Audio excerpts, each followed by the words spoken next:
Après avoir longtemps nié les faits, Nordal Lelandais a fini par reconnaître le meurtre de la petite Maëlys. 4 ans après, il doit s'expliquer devant la justice. Parfois décrit comme un manipulateur, un prédateur, voire un tueur en série, Nordal Lelandais doit comparaître à partir du 31 janvier devant la cour d'assises de l'Isère. Cet ancien militaire de 38 ans comparaît pour le meurtre précédé de l'enlèvement et de la séquestration de Maëlys. Il encourt la réclusion criminelle à perpétuité. Revenons-en aux faits. Tout commence le 27 août 2017. Maëlys, une fillette de 8 ans, disparaît vers 3 h du matin lors d'une fête de mariage organisée à Pont-de-Beauvoisin, en Isère. Très vite, Nordal Lelandais, un ami du marié, fait office de suspect numéro 1.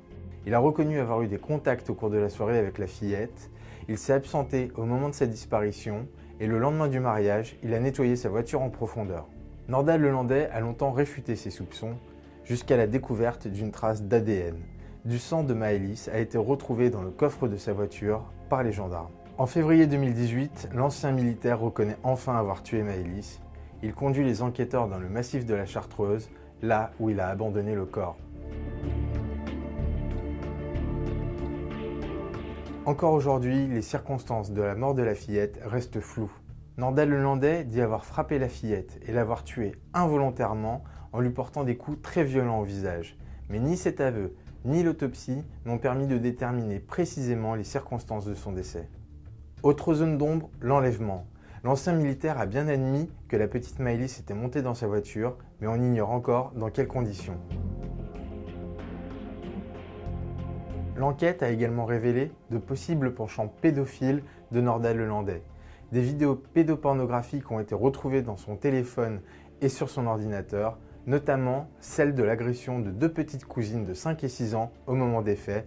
Le procès, qui va durer 3 semaines, devra également faire la lumière sur ces faits.